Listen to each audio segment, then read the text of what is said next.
Okay, for our next project, we are going to focus on using value.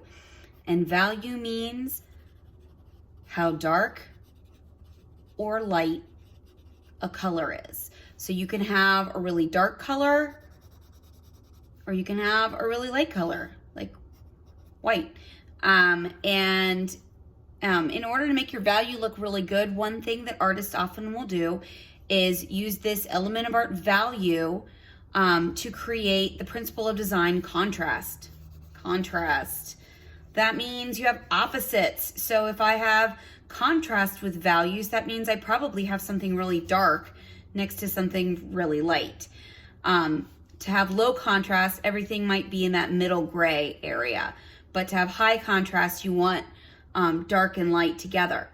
We're going to use value and contrast in this upcoming project by really working with our shading to create a gradation. I'm tossing out these words here. Gradation means to go gradually from one thing to another, in our case, from light to dark. So a gradation with pencil would be something like that. That's a kind of a rough gradation because you can see those pencil lines. So what I want you to do in your sketchbook, we are going to practice using value to create a value scale and a value gradation. We've touched on this a little bit in our media exploration. So the first thing we're going to do is we're going to make a value scale in your sketchbook by making a long rectangle and then dividing that rectangle into several small rectangles. Let's see, I have 1, 2, 3, 4, 5, 6. 6 is good. You can have anywhere, I would say between 6 to 8 boxes across would be good. If you really want a challenge, you could go with 10, but that's a lot. But let's not do any less than 6. What I want you to do here is start with your darkest possible value with your ebony pencil. And then this box over here to the right is going to be your lightest possible value, which is the color of the paper. The color of the paper is already as light as we're going to get. So this is the light value and this is the dark value. And I'm going to try to move evenly lighter with each box until I'm at the light. So first off, I want to start with my absolute darkest value. And as we learned before, with ebony pencil, you can get pretty dark. And that can happen by maybe layering a little bit, putting more than one layer of your value down. You can go side to side, up and down, a couple different directions, and get that really nice and dark. Okay, now this is going to take a minute because this is hard, but this is where you learn control. So in this next box, I'm going to go a little bit lighter, but I want it to still be pretty dark because I'm just one step darker than that darkest color. So I'm going to go over this a few times, make it what I think is one step darker or one step lighter. Then I want to go one step lighter than that. So maybe now I'm using a little bit less layers. I'm going to go one step lighter than that. Ooh, now this is getting tough. I think I might need to go back. These are getting a little bit too close. So I'm going to go back and I'm going to darken this up just a little bit. I'm going to darken this up a little bit. And each one should look like a step towards lighter. Now this one should be pale. And what this is doing is this is forcing you to really control your value. If you are in control of how dark or light you are applying your media, you're going to use your values much more effectively. So your goal should be to go from dark to slightly lighter, slightly lighter, slightly lighter, slightly lighter, and lightest as evenly as possible.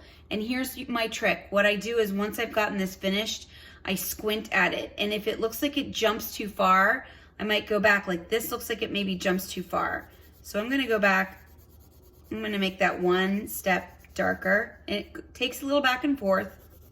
I'm going to make that a little bit darker. And I'm using different pressure.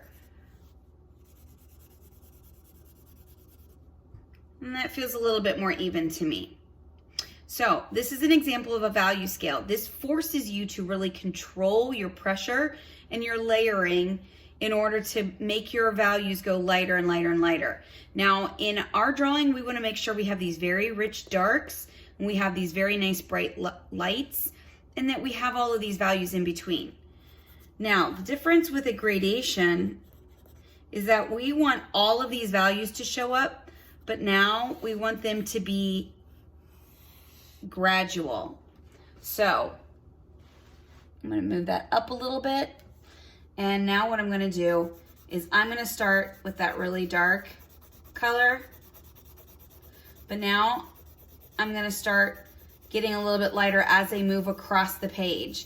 So what I want to do is I want to look above and I want to try to match, like in the center of this section, I want this to be this dark. In the center of this section, I want it to be this dark. So I want to try to match this, but now I'm moving more fluidly from the darks to the lights.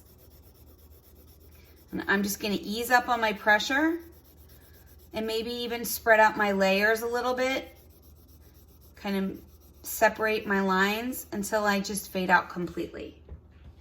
Now another thing you can do is if you have your smudge stick or your tortillon, if you like the fancy term, you could use that to smooth this out if you wanted to get your gradation even smoother, or you could use a finger. It's a little messy, but it works. But this is a nice gradation, and this is also demonstrating that control. And I can see these similar values. I think actually I got a little bit lighter, a little bit faster. So maybe I could go in here. I want to make sure that I'm using control. Yeah, and now I can see these similar values in the value scale and in the gradation. In our project, we are going to use the gradation. We're going to use this kind of shading. But by doing a value scale, you've forced yourself to really control making dark colors, making medium colors, and making a light color or leaving a light color. So this is just your practice. Please make sure that you have done a value scale and a gradation. Take a picture of that and submit it.